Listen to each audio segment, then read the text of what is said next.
क्यों लाला तेरे घर में क्या चीज की कमी है जो चोरी करेगा?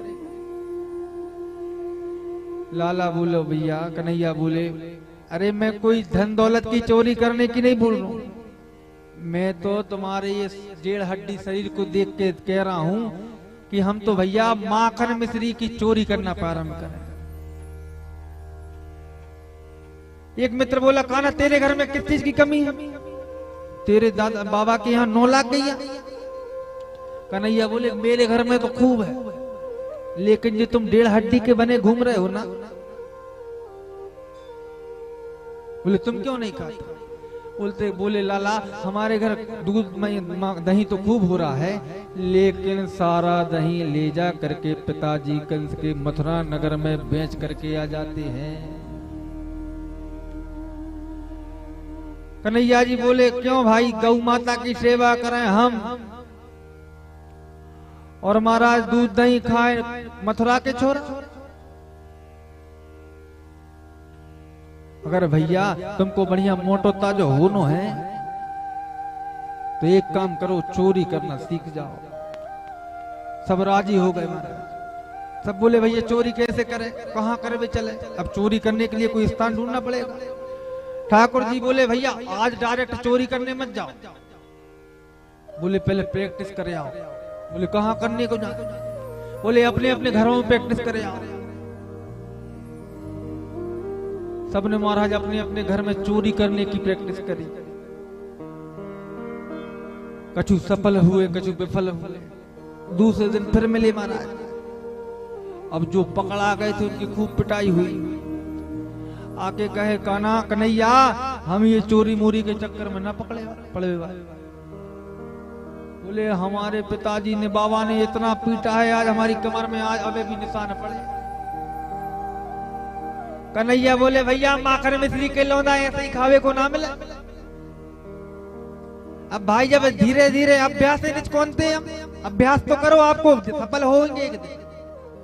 कछु सफल भी होके आए थे। कन्हैया हमने तो बढ़िया आज खूब रात भर रात में खूब माखन मिश्री खाई। कन्हैया ने कहा बढ़िया भैया, अब जो जो विफल हुए थोड़ी उनको शिक्षा देना पड़ेगा। ठाकुर जी ने कहा कि भैया अपनी मंडली का नामकरण करो।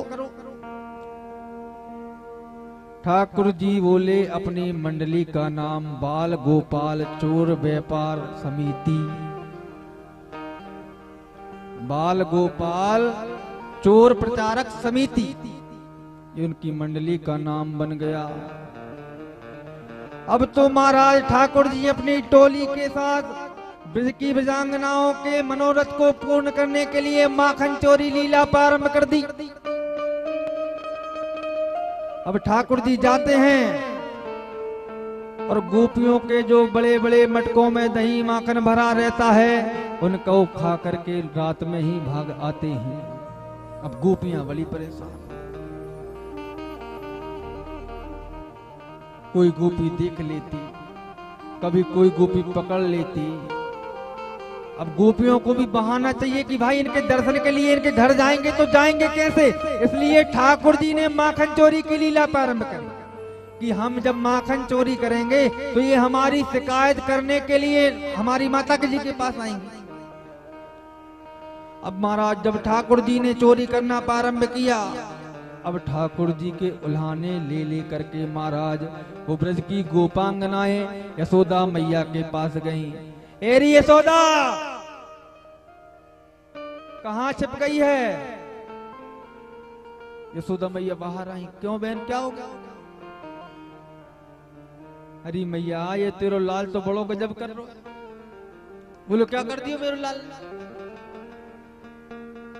बोले मैया हमें यह चीज की बुराई ना है, ये माखन मिश्री खावे की चीज हो बे खाओ, लेकिन मांग के खाओ तो अच्छे लगते हैं। हमें ही पता भाई माखन मिश्री की चीज है जो बच्चों के खाने की है तो बच्चों को खूब खाना चाहिए। लेकिन ये तेरे छोरा ने तो एक महाराज अपनी समिति बनाए रखी और यह समिति दिन में ना निकले, रात में आती है, आधी रात में, और घर में जितना माखन होता है सब खा जाती है। यशोदा मैया बोली तो इसको खिला दिया करो।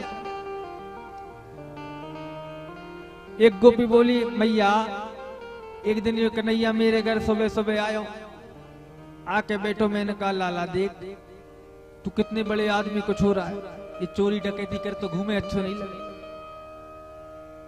तुझे माखन मिश्री खाना होता है, तू मेरे घर आ जाया कर, मैं तुझे डेली प्रतिदिन खिला दिया करूं। कन्हैया बोले मुझे को भुकमंगा समझ रही है, मेरे बाबा के घर में 9-9 लाख गैया है, तू मेरे घर जाइए मैं तेरे को दूध दही में सप्लाई दूंगा।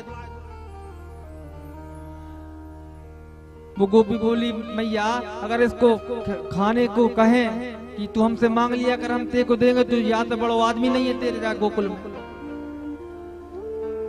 एक गोपी बोली अरे दूध दही खाए तो खाए, ये तो महाराज हमारे घर में दुग्ध रहता है वो भी पी जाता है।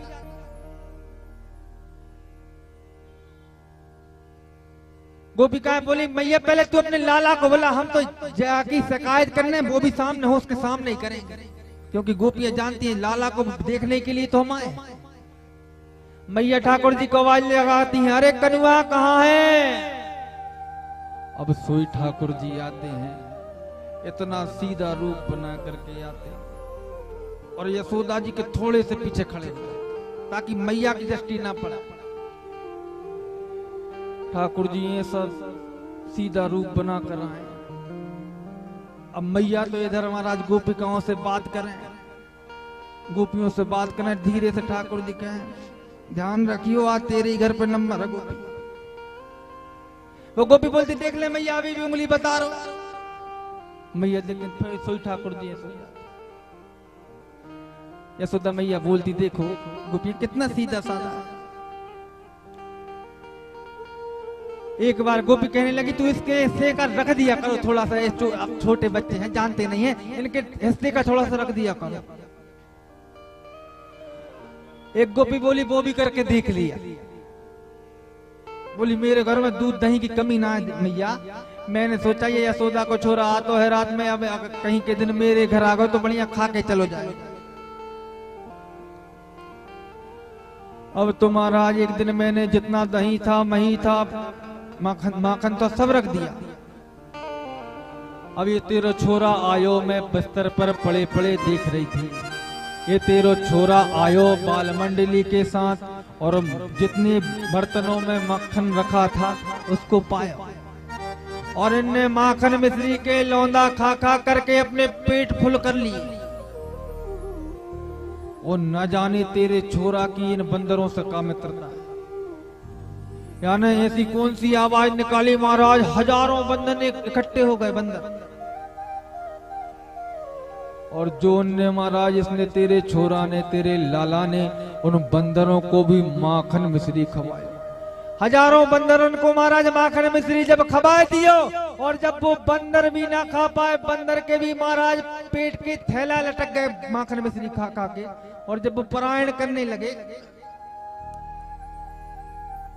तो फिर इसने क्या करा कि उस मक्खन को सूंघने लगा और सूंघ के इतना बुरा मुंह बनाया, ये या गोपी ने तो महाराज सड़ो माखन खिलाया दिया। या माखन को तो महाराज बंदरों भी ना खा रहे। और या ने मेरे वो दही से भरा पूरा मटका फेंक दिया कि ये सड़ो माखन है। एक गोपी बोली यशोदा मैया जिनके घर में गैया है दूध दही है वो सब तो ठीक है,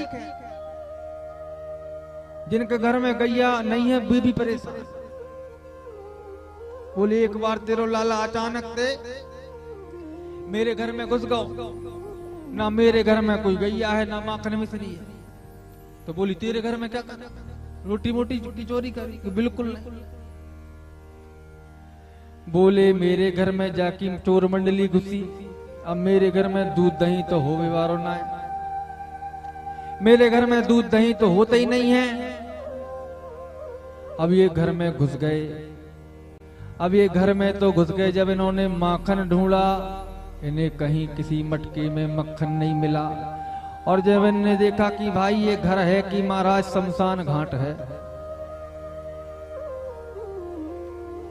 कि ये कहाँ के घर में आ गए। अरे जिसके घर में माखन मिश्री नहीं है। बोले तो फिर क्या हुआ, चला क्या होगा। वो गोपी बोली बिल्कुल नहीं गई। बोले तो अरे वहीं एक कक्ष में मेरी बड़ी बेटी शयन कर रही थी जिसकी चोटी थोड़ी लंबी थी। क्या करा, चोटी काट दी कि नहीं काटी।